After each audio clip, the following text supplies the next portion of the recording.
ನಮಸ್ತೆ friends, welcome to my channel. ಎಲ್ಲ ಹೆಂಗಿದ್ದಿ? ಆರಾಮಿದ್ರ? ನಾನಿವತ್ತು ಹಲಸಿನ ಹಣ್ಣಿನ ಕೊಟ್ಟೆ ಕಡುಬು ಮಾಡೋವು ಅಂದ್ಕೊಂಡಿದ್ದೆ. ಹೆಂಗೆ ಮಾಡೋದು ಹೇಳಿ, ನೀವು ಬನ್ನಿ ನೋಡಿ. ಮೊದಲಿಗೆ ನಾನು ಹಲಸಿನ ಹಣ್ಣು ಸೋಯಿಸಿಟ್ಕೊಂಡಿದ್ದೆ. ಇದನ್ನು ಜಾರೊಳಗೆ ಹಾಕಿ ನೈಸ್ ಮಾಡಿ ಬೀಸ್ಕೊಳ್ಳವು. ಬೀಸ್ಕೊಂಬಾಗ ಒಂಚೂರು ಎಣ್ಣೆ ಹಾಕಿ ಬೀಸ್ಕೊಂಬೋದು ಚಲೋವ. ಎಂತಕ್ಕೆ ಅಂದರೆ ಅಂಟೆಲ್ಲ ಇದ್ದರೆ ಹೋಗ್ತು ಎಣ್ಣೆ ಹಾಕಿದರೆ. ಕೊಟ್ಟೆ ಇಡ್ಲಿಗೆ ಮೊದಲು ಬಾಳೆ ರೆಡಿ ಮಾಡ್ಕೊಳ್ಳವು.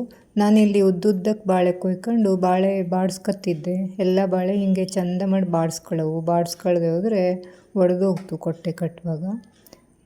ನೋಡಿ, ಈ ಥರ ಆಗವು. ಮೊದಲಿಗೆ ಯಾರೆಲ್ಲ ನನ್ನ ಚಾನಲ್ನ ಸಬ್ಸ್ಕ್ರೈಬ್ ಮಾಡ್ಕೊಂಡು ನೋಡ್ತಿದ್ರಿ, ಲೈಕ್ಸ್ ಕೊಡ್ತಿದ್ರಿ, ಅವಕ್ಕೆಲ್ಲ ನನ್ನ ತುಂಬ ಹೃದಯದ ಧನ್ಯವಾದಗಳು. ಹಾಗೆ ಸಬ್ಸ್ಕ್ರೈಬ್ ಮಾಡದೆ ನೋಡೋರು ದಯವಿಟ್ಟು ಸಬ್ಸ್ಕ್ರೈಬ್ ಮಾಡಿ ನೋಡಿ, ನನಗೆ ಸಪೋರ್ಟ್ ಕೊಡಿ, ನನ್ನ ಚಾನಲ್ಗೆ ಸಪೋರ್ಟ್ ಕೊಡಿ ದಯವಿಟ್ಟು. ಇದು ನನ್ನ ರಿಕ್ವೆಸ್ಟು ಅಂತ ತಿಳ್ಕೊಳ್ಳಿ. ಸಬ್ಸ್ಕ್ರೈಬ್ ಮಾಡಿ ನೋಡಿ, ಲೈಕ್ಸ್ ಕೊಡಿ.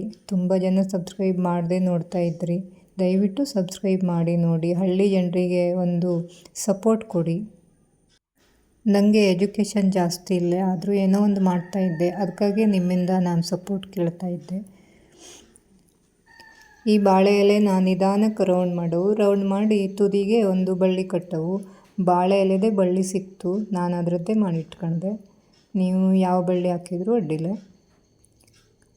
ಈ ಥರ ಬಳ್ಳಿ ಸುತ್ತಿ ಗಂಟು ಹಾಕವು. ನೋಡಿ ಎಷ್ಟು ಚಲೋ ಆಯ್ತು, 4 ಎಷ್ಟು ಚಲೋ ಆಯ್ತು. ಇದೆಲ್ಲ ನನಗೆ ಅಪ್ಪನ ಮನೆ ನೆನಪು. ನಾನು ಅಂಗಡಿಯಲ್ಲಿ ಸಿಗೋ ಅಕ್ಕಿ ರವೆನೇ ತಂದ್ಕೊಂಡೆ.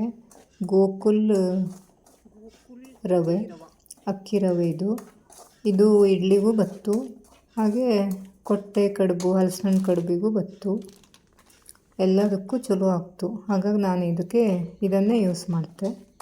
ಇದನ್ನು ಸ್ವಲ್ಪ ಬಿಸಿ ಮಾಡ್ಕೊಳ್ಳವು, ಸ್ವಲ್ಪ ಹೊರ್ಕೊಂಡು ಹಾಕಿದರೆ ಚಲೋ ಆಗ್ತು.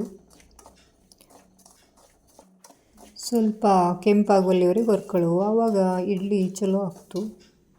ಈಗ ನಾನು ಬೇಯಿಸಿಟ್ಟ ಹಲಸಿನ ಹಣ್ಣಿಗೆ ರುಚಿಗೆ ಬೇಕಾಗುವಷ್ಟು ಉಪ್ಪು ಹಾಕತ್ತೆ.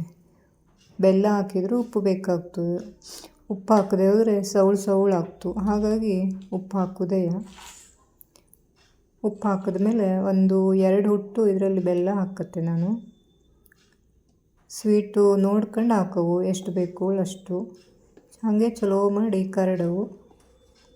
ಕರಡಾದಮೇಲೆ 2 ಕಪ್ಪು, ಈ ಸಣ್ಣ ಪುಟಿ ಕಪ್ನಲ್ಲಿ 2 ಕಪ್ಪು ನಾನು ಹಾಕ್ತಾಯಿದ್ದೆ ಅಕ್ಕಿ ರವೆ ಹಾಕಿ ಚಲೋ ಮಾಡಿ ಕರಡವು. ನೀರು ಬೇಕಾದರೆ ನೀರು ಹಾಕೊಳ್ಳವು, ಬೇಕು ಅಂದರೆ.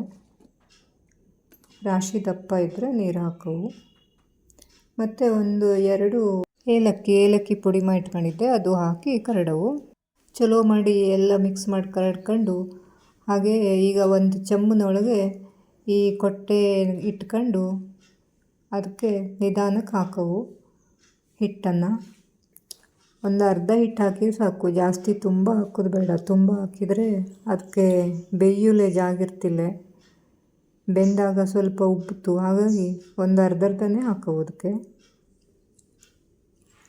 ಅರ್ಧ ಹಾಕಿ ಒಂದು ಬಳ್ಳಿಯಲ್ಲಿ ಬಾಳೆ ಎಲೆದೇ ಬಳ್ಳಿ ಸಿಕ್ತು, ಅದರದ್ದೇ ಚಲೋ ಮಾಡಿ ಕಟ್ಟಿರತ್ತು. ಈ ಥರ ಮಾಡಿ ನೋಡಿ, ಹೀಗೆ ನಿಧಾನಕ್ಕೆ ಕಟ್ಟವು.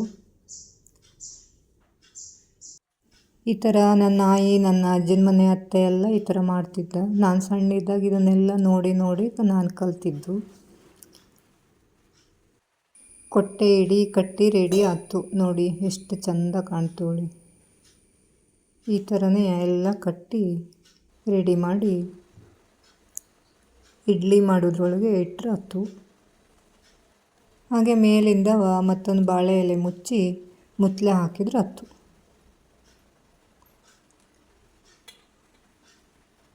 ಮುತ್ತಲೆ ಹಾಕಿದ್ಮೇಲೆ ಒಂದು ಸಣ್ಣ ಬಾಳೆ ಎಲೆನ ಮುತ್ತಲದ ಮೇಲೆ ಇಡವು. ಎಂತಕ್ಕೆ ಅಂದರೆ ಅದು ಹಳೆ ಕಾಲದವೆಲ್ಲ ಆ ಥರನೇ ಮಾಡ್ತಿದ್ದ. ಹೀಗೆ ಒಂದು ಬಾಳೆ ಎಲೆನ ಇದ್ರ ಮೇಲೆ ಇಟ್ಟಿರತ್ತು.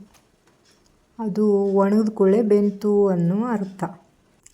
ಹಳೆ ಕಾಲದಲ್ಲೆಲ್ಲ ಟೈಮೆಲ್ಲ ಇರ್ತಿತ್ತಿಲ್ಲ, ಅದಕ್ಕೆ ಹೀಗೆ ಮಾಡ್ತಿದ್ವನ. ಈಗ ನೋಡಿ ಬೆಂತು, ಬಾಳೆ ಎಲೆ ಎಲ್ಲ ಒಣಗಿದ್ದು. ಘಮ ಘಮ ಎಳ್ಳು ಪರಿಮಳನೂ ಬಂತು. ಹಲಸಿನ ಹಣ್ಣಿನ ಕೊಟ್ಟೆ ಇಡ್ಲಿ ರೆಡಿ. ಈ ಹಲಸಿನ ಹಣ್ಣು ಇಡ್ಲಿ ಅಂತೂ ಬೆಂದ ಕೂಡಲೇ ಒಳ್ಳೆ ಘಮ ಘಮ ಘಮ ಘಮ ಹಳಿ ಪರಿಮಳ ಬರ್ತಾಯಿದ್ದು, ಬಾಯಲ್ಲಿ ನೀರು ಬರ್ತಾಯಿದ್ದು. ನೋಡವು ಹೆಂಗೆ ಬೆಂದೋಳಿ. ಇದನ್ನು ನಿಧಾನಕ್ಕೆ ಗಂಟು ಬಿಚ್ಚವು. ನೋಡಿ ಎಷ್ಟು ಚಲೋ ಬೆಂದೋಳಿ. ನೋಡಿದರೆ ಬಾಯಲ್ಲಿ ನೀರು ಬತ್ತು, ಆ ಥರ ಇದು. ನನ್ನ ಈ ಕೊಟ್ಟೆ ಇಡ್ಲಿ ಇಷ್ಟ ಆದರೆ ದಯವಿಟ್ಟು ಸಬ್ಸ್ಕ್ರೈಬ್ ಮಾಡಿ, ಲೈಕ್ಸ್ ಕೊಡಿ, ಕಮೆಂಟ್ಸ್ ಮಾಡಿ. ಹಾಗೆ ನೀವು ನಿಮ್ಮ ಮನೆಯಲ್ಲಿ ಮಾಡ್ಕೊಂಡು ತಿನ್ನಿ.